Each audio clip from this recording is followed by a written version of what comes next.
Good evening.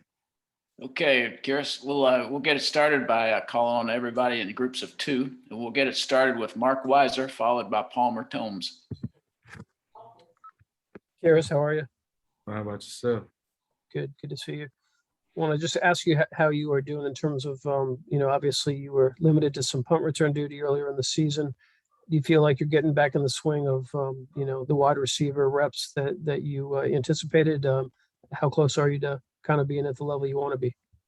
Yes, sir. It's been a long 4 months. I mean, especially coming back off of knee surgery, but me getting myself back into the role as a playing receivers, getting back to myself, feeling like 100% almost, and just getting better each and every day, especially with my teammates, especially with the quarterbacks, getting that chemistry back down. But being able to be back out there with my teammates I missed it so much, but getting back to myself.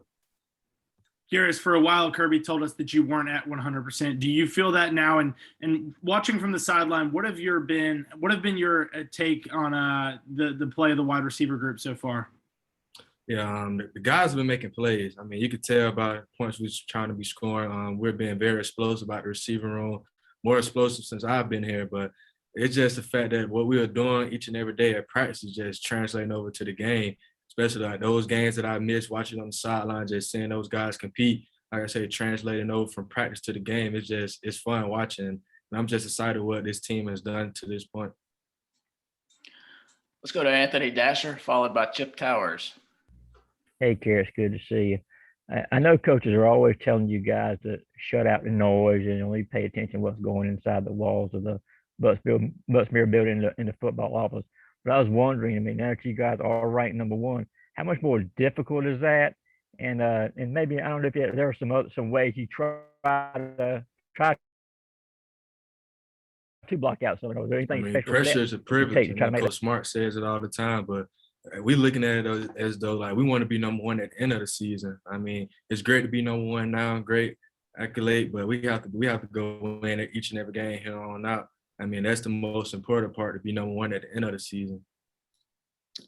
Kearis, great to see you. Impressive mutton chops you got going on there. That's what we used to call them anyway. It looks good. My haircut.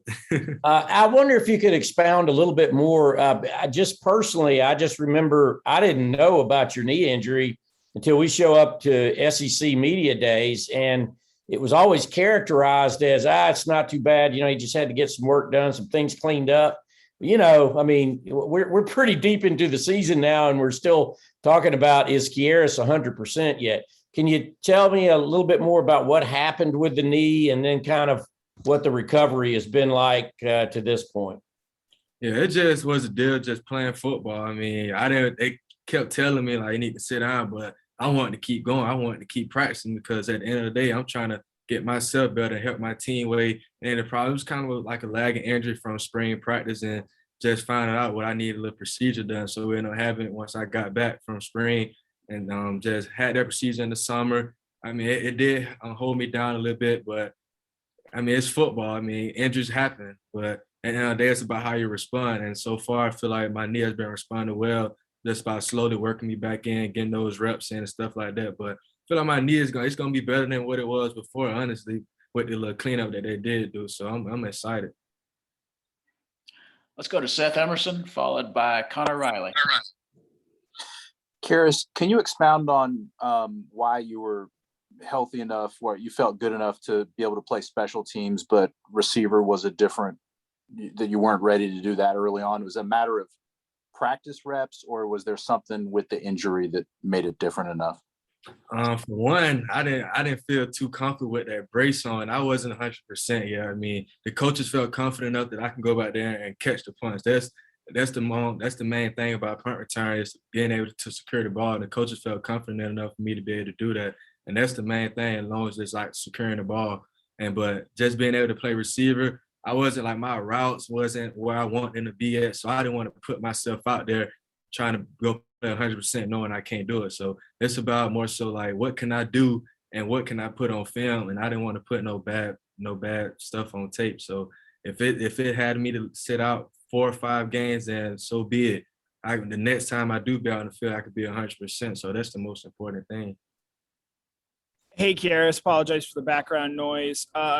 where is JT at, sort of obviously physically this week with him being on the pitch count, but also in the conversations you've had with him mentally? How is he sort of handling and dealing with this lat injury? Yeah, I mean, I talk to JT every day, of course, and he's done the same way we all deal with injuries. Like, it's a matter of time. JT, he stays in the training room more than anybody. I mean, he's doing everything right, and he, like I say, it's a matter of time and just rest and recovery, and you can't do more than those two things. So, I mean, JT, he's in good spirit. I mean, he's out there talking to the guys, keeping guys fired up, pumped up, having a conversation with them, just seeing things that we don't see as we in the game. So, he's been a great asset so far. Let's go to Jake Rowe, followed by Tyler Griffith. Kearis, I know that you guys spent a lot of this off season on connection, but I wanted to ask you, just from a technical standpoint at wide receiver, I know you missed some time, but was there any adjustments you guys made from last year to this year that has maybe contributed to you being more explosive or doing some bigger things at the wide receiver position?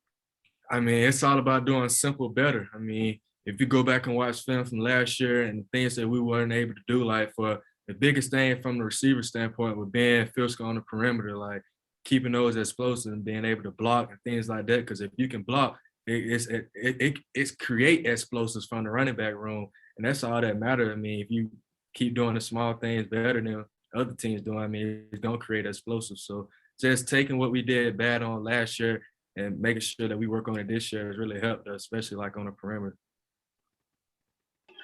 Can you talk for a second about your relationship with JT Daniels and how you feel he's grown as a leader since he's gotten here last year? Yeah, JT has really grown as a leader. I mean, I have a great relationship with JT. We always joking around and things like that. He's such a Cali dude, but I mean, you can't change that about him. But I love JT, man. He always have great energy. Always like he's a pro at what he does, especially about with the film study and things like that. I mean, he sees stuff that we don't see, and he explains it to us like, why should we run this route a certain way? And that's what I like about JT, because he wants this team to be successful, and that's what it's all about. We got time for one more question, and we'll go to Ryan Curley. Hey, Kearis, how much have you gone up against Tyke Smith in practice, and where do you think he kind of stands as far as getting back and getting ready to play in a game? Yeah, Tyke is very physical. I mean, he's smart guy. You can tell how the way he plays, very quiet. He's like a sneaky, like he's very sneaky at what he does. But I love going against Tyke because he always brings great work, especially coming from that conference he came from, throwing the ball around a lot. I feel like when we go against them, especially in 7-on-7, he gives me great looks. He gonna always give 100%. Whatever he's out there doing, he gonna always give it 110%. All right, Kearis, thank you for your time. I appreciate it. Thank you. Good night.